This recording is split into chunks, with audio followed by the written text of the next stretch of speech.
Assalamualaikum warahmatullahi wabarakatuh. Kali ini saya akan mempresentasikan UAS ujian akhir semester mata kuliah Machine Learning, dan saya akan presentasikan aplikasi klasifikasi provider internet berdasarkan wilayah di Jawa Barat menggunakan algoritma NavBase. Kayak ada beberapa daftar isi yang akan saya sampaikan, beberapa topik yang saya akan sampaikan. Pertama ada pendahuluan, lalu ada metode penelitian, dan juga ada hasil dan pembahasan, ditutup dengan demo aplikasi yang telah dikerjakan. Baik, kita mulai dari pendahuluan terlebih dahulu. Ya, latar belakang yang melandasi dalam pembuatan website ini atau aplikasi ini ialah perkembangan teknologi di internet, khususnya di Pulau Jawa Barat, itu cukup pesat dengan berbagai provider yang tersedia yang menawarkan berbagai layanan serta dukungan di berbagai wilayah. Hanya saja ketersediaan dan kualitas layanan seringkali bervariasi. Ada yang lebih cepat, tapi ada juga yang lebih lambat tergantung pada lokasi geografis di mana kita menggunakan sinyal tersebut. Oleh karena itu, klasifikasi provider internet berdasarkan wilayah diharapkan dapat membantu pengguna dalam memilih layanan yang sesuai dengan kebutuhan mereka. Dengan hal tersebut diharapkan dapat memberikan solusi bagi pelanggan agar dapat mengecek provider yang tersedia di wilayahnya serta mengetahui seberapa kuat sinyal dari provider tersebut. Algoritma yang dipakai pada klasifikasi kali ini adalah NavBase. Algoritma ini dipilih karena kemampuannya dalam menangani data kategori serta kecepatan dalam proses klasifikasinya. Oke, kita masuk ke dataset. Dataset yang digunakan dalam aplikasi ini itu berasal dari katalog data.go.id. Data tersebut mencakup banyak wilayah di Jawa Barat. Jadi, aplikasi ini itu memang dikhususkan untuk wilayah-wilayah di Pulau Jawa Barat saja. Oke, selanjutnya kita masuk ke metode penelitian. Di metode penelitian ini kita akan bahas lebih jauh seputar alat, lalu ada tahapan dan lain sebagainya. Oke, kita mulai dari tahapan penelitian terlebih dahulu. Itu pertama diawali dari pengumpulan data. Data yang dikumpulkan seperti yang saya sebutkan sebelumnya itu berasal dari katalog data.go.id. Data tersebut mencakup wilayah di Pulau Jawa Barat dengan mengkategorikan berdasarkan wilayah, kecamatan, dan juga desa. Lalu ada preprocessing, ya ini data dibersihkan dengan menghilangkan nilai yang kosong, sehingga data dengan nilai yang tidak memenuhi kriteria itu akan disingkirkan dan tidak diikutsertakan dalam proses training maupun testing. Lalu yang ketiga adalah pemilihan model. Seperti judulnya, itu untuk model yang digunakan itu algoritma NavBase. Algoritma tersebut akan digunakan untuk klasifikasi data. Lalu ada pelatihan dan pengujian. Data dibagi menjadi data latih dan juga data uji dengan komposisi 80/20, yang artinya 80% data dari keseluruhan data itu akan dijadikan data training atau data latih untuk melatih model agar dapat mengenali saat proses klasifikasi. Sedangkan untuk pengujian itu diambil 20% untuk mengetes seberapa efektif data prediksi yang telah dihasilkan oleh algoritma dengan data aktual atau data seharusnya yang emang ada di dataset. Data ini jelas diambil secara random sehingga data itu tidak bisa di-set untuk baris mana saja mengikuti data latih dan baris mana saja mengikuti data testing. Lalu ada evaluasi yang menggunakan metrik akurasi, recall dan conversion metric. Oke, selanjutnya kita akan memperdalam seputar algoritma NavBase. Jadi NavBase algoritma atau algoritma NavBase itu algoritma yang berbasis teori probabilitas yang mengasumsikan setiap fitur itu saling independen. Bisa dilihat formula utama dari algoritma NavBase di mana untuk hasilnya itu probabilitas kelas berdasarkan fitur, dan PXC adalah probabilitas kemunculan fitur dalam kelas, sedangkan PC adalah probabilitas awal kelas, dan PX probabilitas keseluruhan. Oke, dalam pembuatan aplikasi ini itu ada beberapa hal atau ada beberapa kebutuhan yang harus dilakukan, yaitu bahasa. Untuk bahasa jelas menggunakan Python. Ini sebagai bahasa utama dalam pemrosesan machine learning. Lalu ada beberapa pustaka yang juga digunakan seperti Scikit-learn, Pandas, dan lain-lain. Pustaka tersebut itu diperuntukkan untuk memanipulasi data dan melakukan training data dan sebagainya. Lalu ada Flux.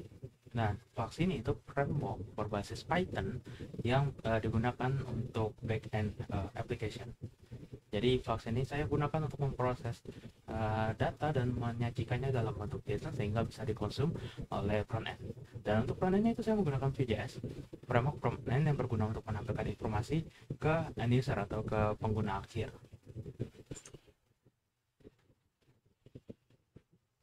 Oke, untuk atribut yang jadi tolak ukur itu saya menggunakan nama kabupaten, kecamatan, dan juga desa. Jadi 3 atribut tersebut itu berperan untuk klasifikasi beberapa level. Sedangkan labelnya di sini saya outputnya itu 4 label, bukan hanya 1 tapi 4. Jadi dalam dataset tersebut itu saya mengambil 4 label dengan mengambil nilai atribut yang sama, yaitu nama desa, kecamatan, dan juga kelurahan. Di 4 label yang saya ambil yaitu ada status sinyal, keberadaan provider Telkomsel, keberadaan provider Indosat, dan juga keberadaan provider Excel Axiata. Dengan hal ini diharapkan dapat memberi tahu user bahwa di wilayah tersebut memiliki seberapa kuat sinyalnya dan provider apa yang direkomendasikan. Masuk ke hasil dan pembahasan, di sini akurasi dalam training dan training beberapa label itu menunjukkan nilai akurasi yang cukup baik menurut saya. Di sini untuk satu sinyal ada 81,8%, untuk mengecek keberadaan Telkomsel ada 98,4%, Indosat 96,6%, dan juga disusul oleh Excel Axiata 94,3%. Ini cukup baik karena akurasi di atas 80%. Dan ini menunjukkan bahwa algoritma Navier itu cukup bisa menghandle untuk menangani untuk klasifikasi beberapa level tersebut. Lalu untuk pengujian di sini itu user akan menginput nama desa, kecamatan, dan juga kelurahan. Lalu setelahnya Flux atau Python framework tersebut akan mengkalkulasi sehingga muncul data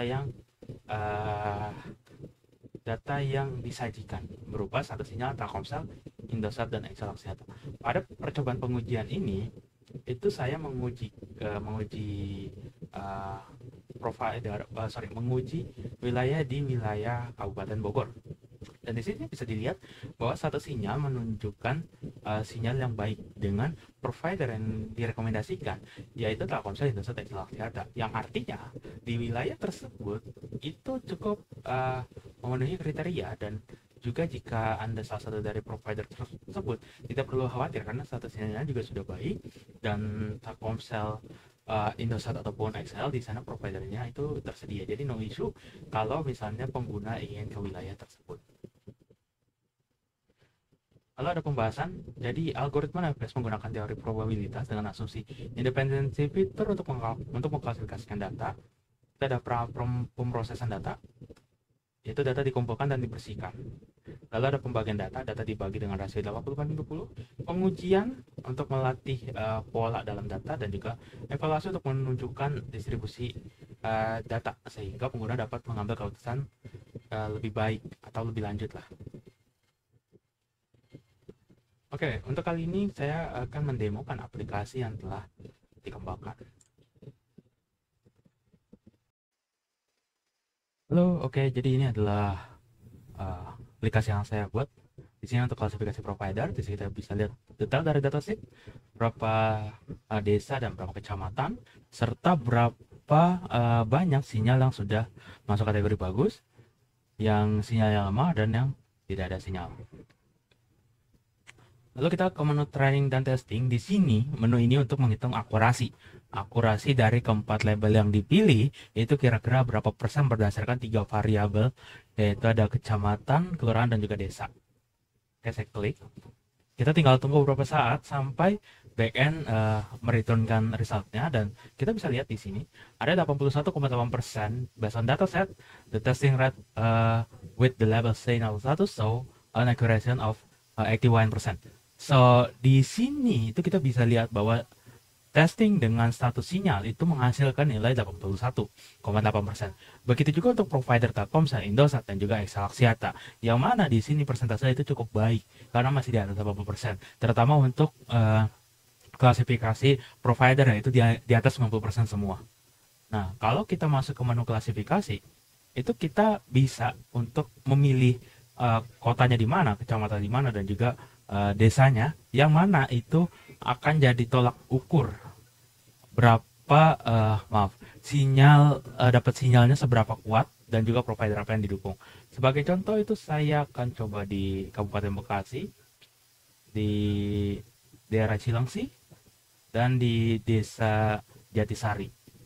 Submit. Kita tinggal nunggu beberapa saat sampai backend return hasilnya, dan kita bisa lihat hasilnya sini. Sinyalnya bagus, Telkomsel ada, Indosat tersedia juga, XL Axiata juga tersedia. Sehingga kesimpulannya adalah area kita itu sinyalnya bagus, dan provider yang disarankan itu adalah Telkomsel, Indosat, dan XL Axiata. Kurang lebih itu implementasi dari algoritma Navies, dan di sini saya juga ada source code-nya, yaitu source code dari sisi back-end dan juga dari sisi front-end.